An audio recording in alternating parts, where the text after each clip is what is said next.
दुःखाची जनती आणि नाही आधी अंती अवसान म्हणून सावधा भगवंताने दिलाय आद्य त्याची भक्ती करण्यासाठी दिलेले त्याचं नामस्मरण नामचिंतन करण्यासाठी दिलेलं आहे. पण आज खऱ्या अर्थानं तुम्हाला मला त्या देवाची भक्ती करा देवाचं नामस्मरण करा अशी सांगण्याची आपल्याला गरज सुद्धा नाही पडली पाहिजे. का? कारण आज आपण ज्या भूमीमध्ये राहतोय ही भूमी संतांच्या पदस्पर्शानं पावन झालेली ही भूमी आहे. आज माऊली ज्ञानोबारायांसारखे संत या भूमीमध्ये होऊन गेले.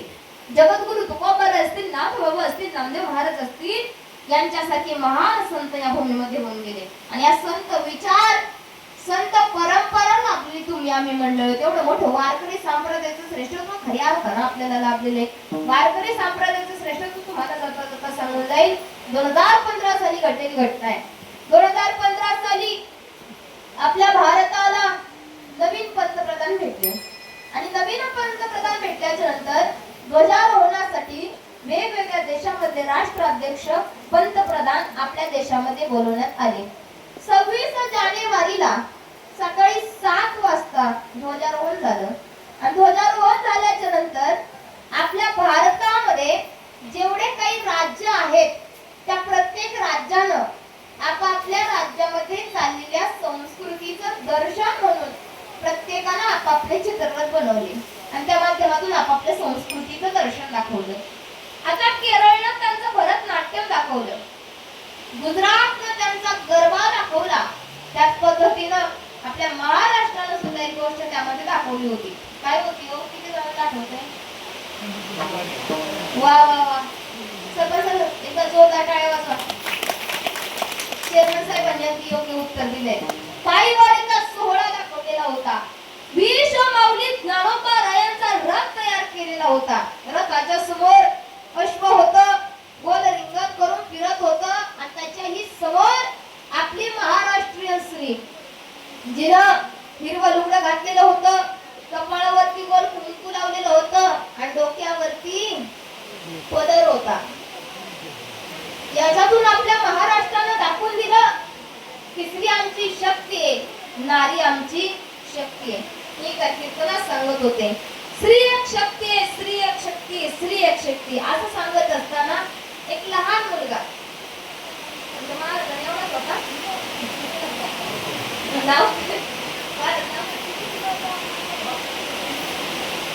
जयप्रकाश महाराज करुजुले यांच्या एवढाच होता.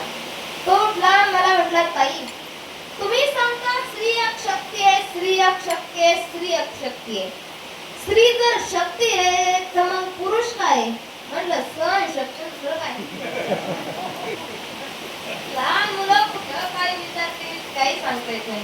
हाची तर रथाचा कार्यक्रम दुपारी 2 वाजेपर्यंत चालू होता. 2 वाजता कार्यक्रम संपला आणि कार्यक्रम संपल्याच्या नंतर संध्याकाळी 6 वाजता त्या प्रत्येक चित्ररथाला जागतिक लेवलवरती वोटिंग करण्यात आलं. हे काही तुम्ही आम्ही आपण सर्वसामान्य व्यक्तीने केलेलं नव्हतं. जागतिक लेवलवरती वोटिंग करण्यात आलं आणि रात्री 9 वाजता सगळीकडे न्यूज चॅनेलला बातमी होती. दुसऱ्या दिवशी न्यूज पेपरला बातमी होती. म्हणजे 27 जानेवारीला काही पेपर येत नाही कारण 26 जानेवारीला सुट्टी असते. 28 जानेवारीला सगळीकडे पेपरला बातमी होती, सगळीकडे न्यूज चॅनेलला बातमी होती की प्रत्येक राज्यानं आपापले चित्ररथ बनवले आणि त्या माध्यमातून आपापल्या संस्कृतीचं दर्शन दाखवण्यात आलं आणि त्या चित्ररथाला जागतिक लेवलवरती वोटिंग करण्यात आलं आणि त्यामध्ये महाराष्ट्रामध्ये चाललेला जो पायवारीचा सोहळा आहे त्याचा जगात नंबर 1 आला.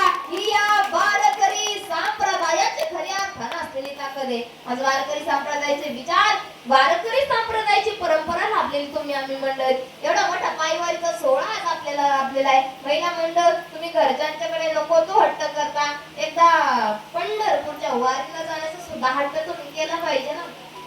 कोण कोण जातं वारीला? हात वर करा बरं. वा वा वा वा, टाळ्या वाजवा एकदा त्यांच्यासाठी. तुम्ही घरच्यांच्याकडे नको तो हट्ट करता, तुम्हाला सुद्धा त्यांचा हट्ट पूर्ण करावा लागतो.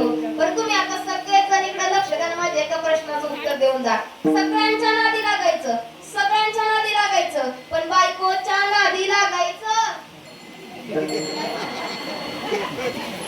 का? बोलता का काय? बायको अवघड कार्यक्रम महाराज. कोणाची बायको कशी, कोणाची बायको कशी, मी काही तर सांगत बसणार नाही. आणि बायकोचं ऐकत नाही असा माणूस तर आपल्याला शोधूनही सापडणार नाही.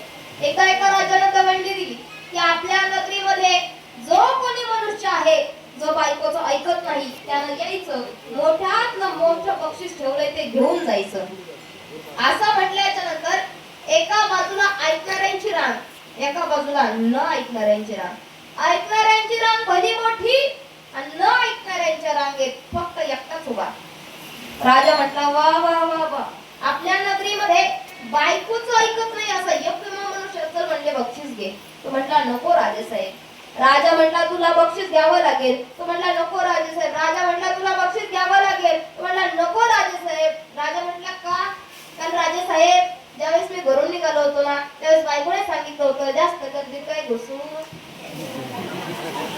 मी इकडे एकटा उभा राहिलोय. बायकोचं ऐकत नाही असं शोधून सापडणार नाही. बरं जिथं चांगलं आहे तिथं तुम्ही ऐकलं सुद्धा पाहिजे. पहा या ठिकाणी तुम्ही घरच्यांच्याकडे हट्ट करत असता, करा ना, करू नका असं काही माझं म्हणणं नाहीये, करा. पण त्याला काही लिमिट असतं ना महाराज. काही हट्ट करतात. काही डॉक्टर होते, डॉक्टरचं लग्न ठरलं आणि लग्नही झालं आणि लग्न झाल्याच्या नंतर आला लग्नाचा 10वा वाढदिवस आणि 10वा वाढदिवस आल्याच्या नंतर डॉक्टर बाई म्हटली आज काय माहिती का तुम्हाला? म्हणले काय? म्हणजे आज आपल्या लग्नाचा 10वा वाढदिवस. म्हणजे मग म्हणजे मी या 10 वर्षात तुमच्याकडे काही मागितलं का? म्हणजे अजिबात नाही. बोल तुला काय पाहिजे? त्याला वाटलं बाई मागून काय मागत, एखादी इनोवा, फॉर्च्युनर, स्कॉर्पिओ. आता तिला जे पाहिजे असेल ना आज तिला ते आणूनच द्यायचं. म्हणजे बोल तुला काय पाहिजे? डॉक्टर बाई जरा हुशार होती तुमच्यासाठी. ती म्हटली पण माझी एक अट आहे. म्हटली काय अट आहे? म्हटली मी जी वस्तू मागेन ना तीच वस्तू मला पाहिजे. म्हटली ठीक आहे बोल तुला काय पाहिजे? ती म्हटली की मला असं वाद्य पाहिजे. म्हटली की जे वाद्य आजपर्यंत कोणीच वाजवलेलं नाही असं वाद्य मला पाहिजे. म्हणले मृदुंग. म्हटली तो मी ऐकलाय, हार्मोनियम ऐकलं, ढोल ताशा सगळं ऐकलं, जे कोणी नाही वाजवलं ना ते मला पाहिजे. म्हटले ठीक आहे. घरात गेले, 1-2 लाख रुपये काढले, गाडी काढली, निघाले.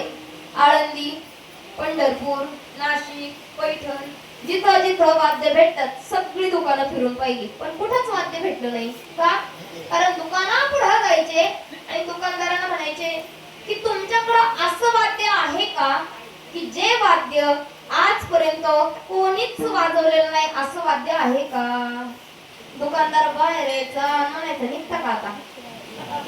कारण जे वाद्य कोणीच वाजवत नाही ते आमच्या दुकानात आम्हाला ठेवून तरी काय करायचं? म्हणजे चला निघा. डॉक्टर साहेबांनी गाडी मान घातली, निघाले. निघाल्याच्या नंतर समोर एक मित्र येताना दिसला. मित्र म्हणला डॉक्टर साहेब नाराज दिसताय, काय झालं? म्हणजे अरे आमच्या लग्नाचा 10वा वाढदिवस आहे आणि डॉक्टर बाई म्हटली या 10 वर्षात मी काहीच मागितलेलं नाही पण मला एक असं वाद्य पाहिजे की जे वाद्य आजपर्यंत कोणीच वाजवलं नाही असं वाद्य मला पाहिजे. तू सांग असं वाद्य कुठं असतंय का? आता तुम्ही मला सांगा. मित्र म्हणून त्यानं त्याच्यावर पांघरून घालाय पाहिजे का त्यात तेल ओताय पाहिजे? पांघरून घालायचं ना. त्यानं त्यात तेल ओताय सुरुवात केली. म्हणजे मग का नाराज करता बहिणीला? म्हणलं मी नाराज नाही करत. असं वाद्य कुठं असतंय का? म्हणजे आहे ना कुठे? चल बस गाडी. त्या गाडीवर बसायची गरज नाही, सोबत चला म्हणते.